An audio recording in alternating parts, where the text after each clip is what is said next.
Inch'Allah, au soir du 23 janvier 2022, on fêtera la victoire avec la coalition Gox Yu Bess. La victoire est acquise. Monsieur le maire, nous n'avons pas le droit de décevoir l'espoir énorme des Khombolois. Nous savons tous que Khombol dafa am espoir bu rëy ci coalition Gox Yu Bess te Inch'Allah on ne décevra pas. lu ñu bëgg mooy Khombol gii nga xam ne moom la ñuy laaj ñu liggéey ko doxal ko ba mu mucc ayib. dafa am mbir mu am nag li may wax chaque jour kenn ñaari cas ñoo am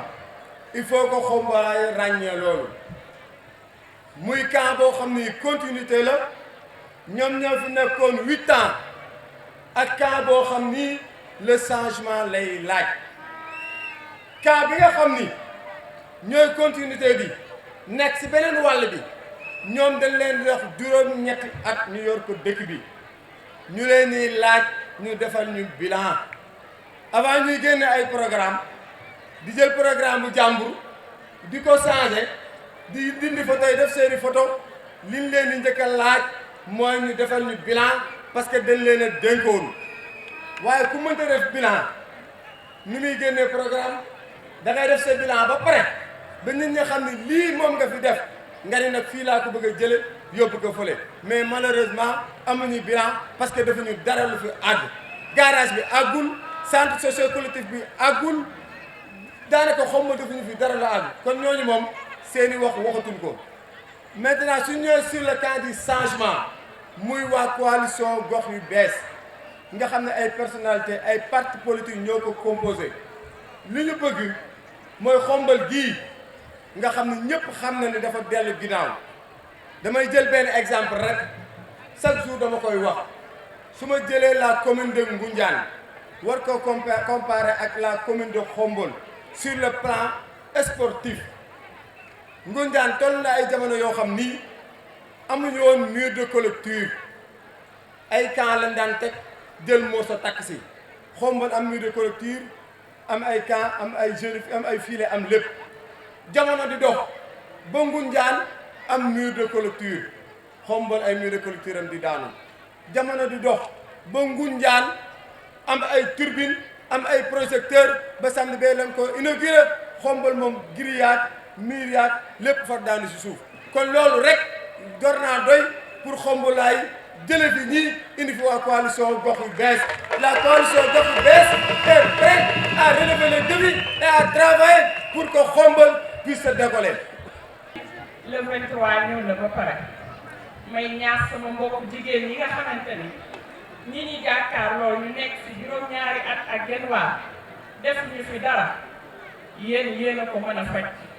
parce que bu ñu toogee ba mu des ñaari fan ñuy woote xaalis di laaj ay carte d'identité bu leen dox ci loolu ndax juróom-ñaari at ak genn wàll ku la dimbali lu bu desee benn bés mu bëgg la dimbali di dalay may xaalis nga jox ko sa carte d'identité ay taxee ci nekk ñoom nee na day fo moom ci ñu jàkkaarloo du ma tudd turam nee na da doon fo xombal fo fal ko defe naa dëkk Serigne Touba bii du dëkk bu ñuy fowe te dëkk Alaaji Maalik bii du dëkk bu ñuy fowe kon moom moo tal fo ñun foofu ñun liggéey lañu bëgg ci la ñuy dox ànd ko suñu coalition bu mag bii nga xamante ni dañu am vision am ay programme yu leer yu ñu teg ci table bi te defe naa yéen it loolu ngeen bëgg muy jigéen ñi ngeen bëgg ay financement jeunes yi bëgg stade bu baax femmes yi bëgg ay formation kon loolu ñun ci la ñuy dox pour avancer Xombol ku ne xam ne ne Xombol tardé na mi ngi doon commune depuis 1925 moom moo tala fo parce que Xombol tardé na te loxo yi salte yu mel ni ñoom ñoo ko yàq kon nag nañ leen sanctionné le 23 ñëw na bu leen fowee suñu dëkk bii ndax amuñu lu dul Xombol yéen jigéen ñi takku leen taxaw ndax ku fi falu yéen a ko fal ànd leen ak gox yu bees ngeen fal monsieur le maire Mbaye Boye ak équipe bu mu àndal yépp ñu mën a doxal suñu dëkk bii lépp luñ fi doon jooy yàlla def ñu indi ko fi. Xombol m'a tout donné suma Sénégal xamee Afrique xam ma c'est parce que j'ai été d'abord le maire de Xombol.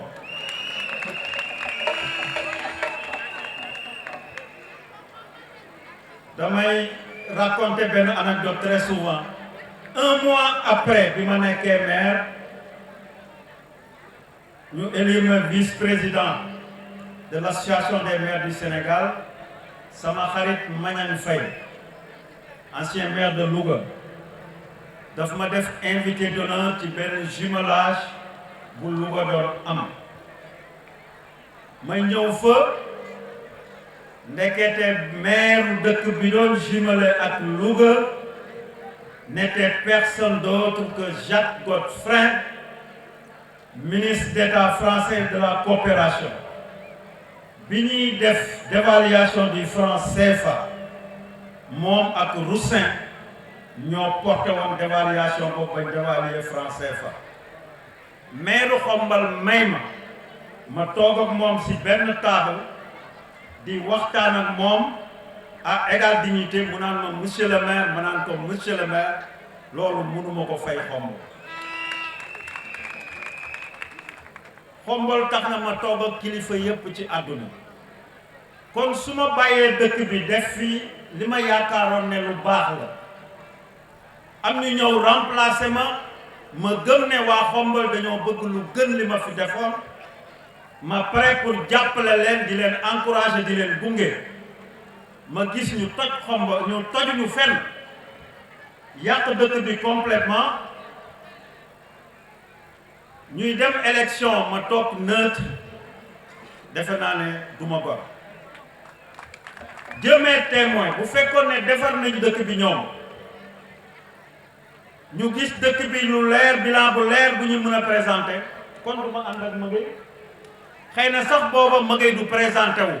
su fekkoon ne gars yi defar nañu Xombol mais malheureusement gars yi amuñu benn bilan bu ñu mën a présenter pour Xombol amuñu fenn fu ñu dem représenter fa Xombol ñooñu ku leen bàyyi ñu toogaat au-delà des 8 ans yaa ngi xeex Xombol. C'est la raison pour laquelle je me suis engagé aux côtés de Mbaye Boye, je me suis engagé aux côtés de gox yu bees parce que li ma gëm mooy ñii toog ak leur conseiller bu leen joxee dëkk bi ñu def fi 10 fois plus que li ma fi defoon parce qu'ils en ont les capacités am nañ leadership bi am nañ engagement bi te dinañ am moyens yu ñu ko defaree. En réalité ñi fi nekk ci ay candidats juróom lañu waaye ñaari rek la ñuy lim benn bi mooy coalition bi yàq dëkk bi Benno Tas Yaakaar ba ca des mooy coalition bi war a defar dëkk bi pour ñu am ay gox yu bees heureusement dama koy wax toujours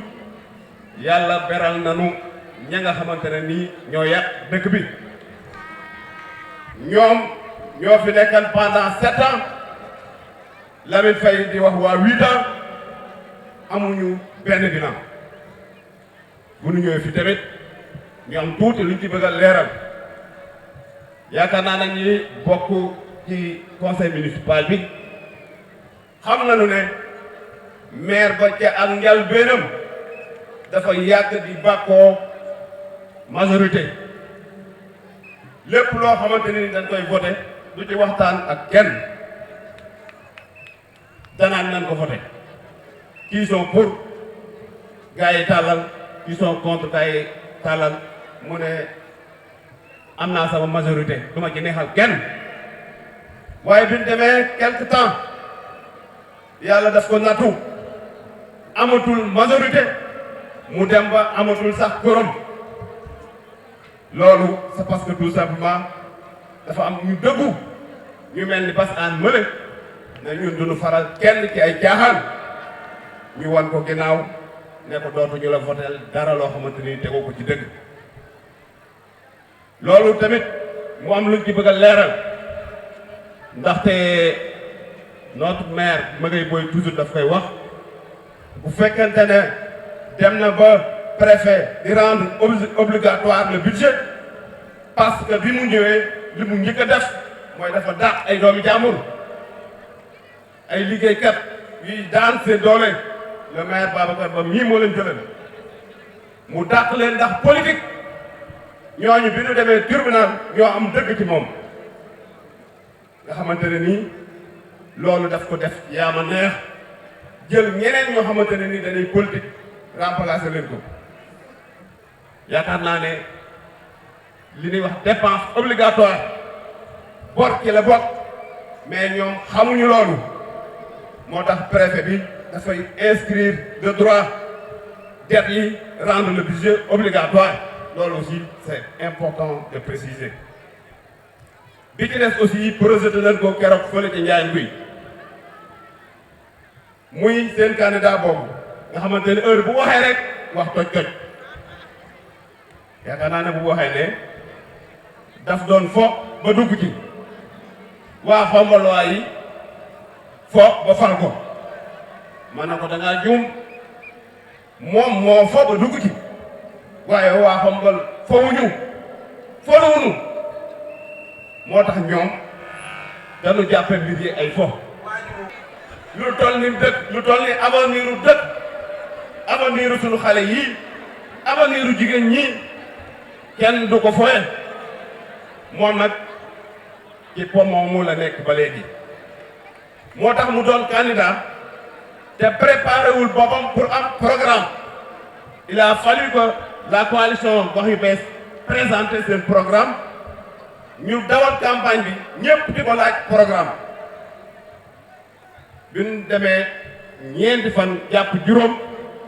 ci la contacté benn waayam bu nekk ginnaaw raay ne ko dama bëgg rapidement nga defaral ma programme waa ji ne ko loolu xaju fi ndax programme da nga ciy réfléchir mu ne ko dimbali ma rek loo defar baax na mais waa ji c'est un professeur ne ko man du ma ko def parce que programme da nga koy xalaat xam lan ngay def waaye programme nekkul loo xamante ne da nga jékki-jékki rek di bind du n'importe quoi mu bàyyi waa ji am keneen koo xamante ne nii dafa dem Dakar Yeumbeul Sud candidat bu ñuy wax Amadou Hott préparé programme am ba pare mu jël programme booba fépp fu photo Amadou Hott nekkan mu dindi ko dugal fa photom programme bi mu leen andil programme Amadou Hott la du xelam du xalaatam du xalaatu ña ànd ak moom moo tax dañ ci def ay erreurs yu bari hôpital de niveau 1 bi mu ci def du compétence commune mais ñoom xamuñu loolu ña ànd ak moom tamit amuñu xam-xam pour wax ko ne waroon ko ci def beneen erreur bi nga xamante ne nii projet nañ ko keroog njaayam bi mooy recette yi ñuy collecté fii dañ ko war a yóbbu trésor ku liggéeyal Xombol trésor moo la war a fay waaye ñu def ko ci kees benn waay bu dëkk fii la dëkk nag ci aneen bas wax na ko sànq moom moo ne woon njambaan képp ci say baaraam ñam ay kooku nekk conseiller municipal ba ci yàgg mu démissionné na nañ ko jox xaalis muy téye kon nag am na lu mu nar bi ñu ko joxee xaalis bi bu yeman ci képp ci ay baaraamam di ñam kenn du ko wax dara waaye finalement da koo lëdëm loo xam ne nii tey monsieur le maire dama ko bëgg wane ndax lii lépp tey bu amee dafa am lu xewoon ca kër doyen Demba Thiam sunu grand Demba Thiam ak Lat Sukaabe Fall juróom la ñu woon ndeysaan loola yàgg na ana tontoo lat waaw yaa ngi noonu damaa bëgg nga jóg taxaw mësul wax ci meeting waaye damaa bëgg mu jóg taxaw ak sama doyen grand Demba ak tonton Pape Touré am na benn jigéen bu fa newoon ci weeru koor la woon tey moo indi lii lépp waaye yàlla nañu suñu borom defal jàmm ak tawféex ba dimanche incha allah ñu teel a voté monsieur Magaye boo ne dama koo indil benn tur bu bees ndekete mooy vert jaune rouge waaw xam nga indi woon naa ñànk tey teg naa ci beneen vert jaune rouge laaj leen ma vert bi lu mu doon vert bi mooy du weer kenn jaune bi du sonal kenn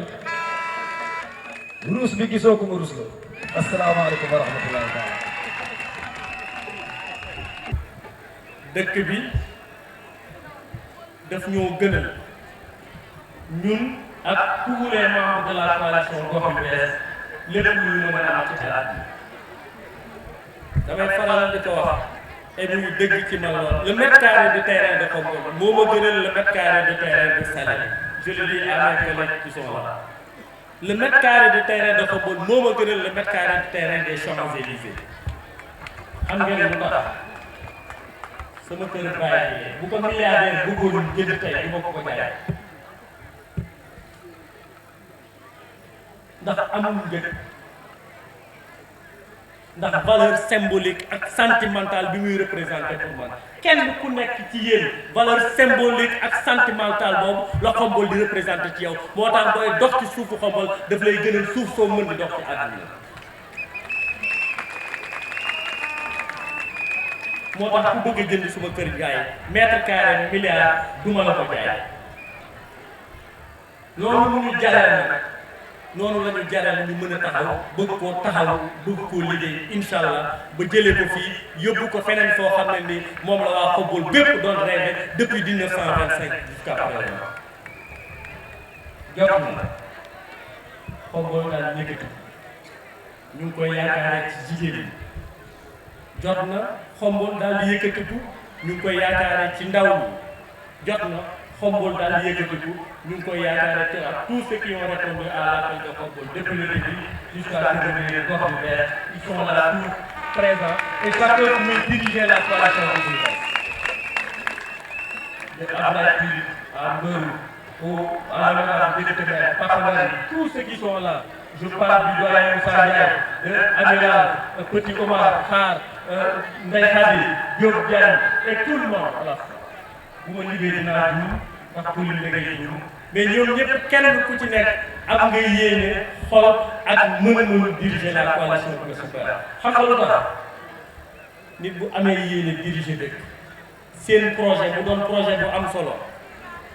nga bàyyi lépp loo jàppoon pour retrouver autour du projet mérité nga yow diriger ce projet là la coalition Gox yu Bees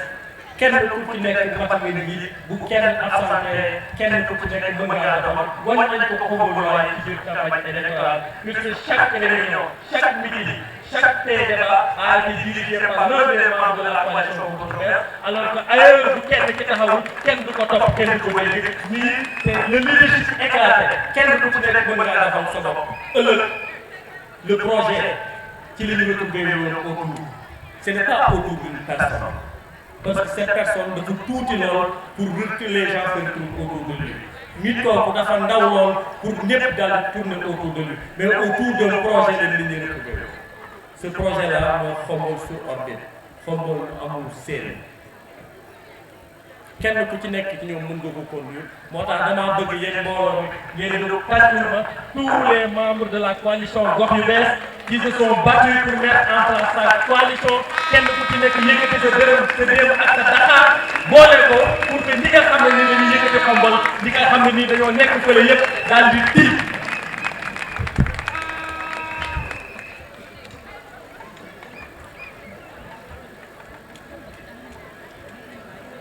Anéel ci biir Xombol la Xombol ci biir département Thiès ak tur ba muy wóor ca région ba bokk ci Sénégal ñun fii mooy suñu royaume d'enfance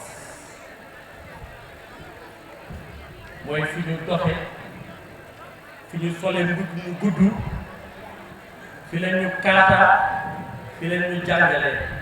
fi la ñu encadré mag ñi ñu encadré woon ñun ñëpp ñi nga xam ne ni ñoo bokk ci liggéey bi tey gis nañu ni loolu ñu doon def du ak neen Xombol war naa tabbi ci loxo yoo xam ne ni ñoo koy yëkkati ba faaw taxawu kon bu ñu ko lalee ci démb ak ci tey jëm ci ëllëg ñoo ngi ñaan jeunes yi tous les combats autour desquels vous serez engagés ak nature de combat bu mënti nekk si quelqu'un vous appelle à la violence ak haine rejetez son projet s'il s'agit du mien rejetez-le ce n'est pas le bon projet. Un projet de société kenn ko bâtir autour de la haine kenn ko bâtir autour de la violence qu'elle soit physique ou verbale nit mën naa wax xalaatam wax ko ca waxi ñu gën a rafet te du tey ñu déglu que personne ne vous appelle à la violence et à la haine ñun ñoo bokk ndey ñoo bokk baay mën nañoo wuutandoo waaye du ñu wuute li ñuy wuutaloo mooy xalaat mais ñun bokki Anéel lañ bokki Xombol lañ bokki Xaydi lañ bokki Manko lañ bokki Afia lañ bokki Manko lañ bokki Daaru Salaam lañ bokki Cuuneen lañ kon bu kenn dox suñu diggante maa ngi leen ciy woo vivement la jeunesse et les femmes.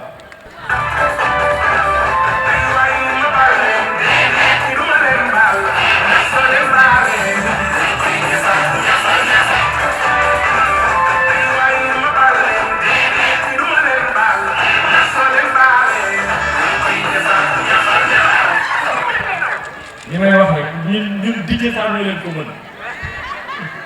suñu DJ mën seen DJ suñuy couleur moo dàq seeni couleur suñuy jigéen ñoo dàq seeni jigéen suñuy jeune ñoo dàq xalaat seeni jeune suñuy paa ñoo dàq seeni paa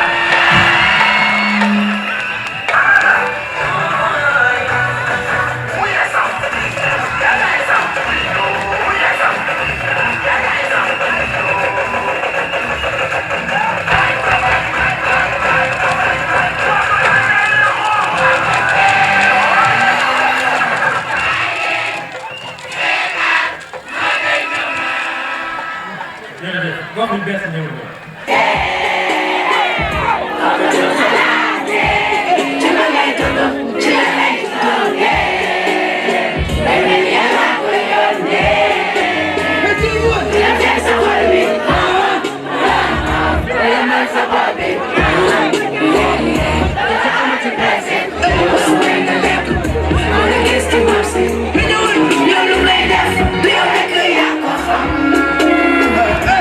Doing it to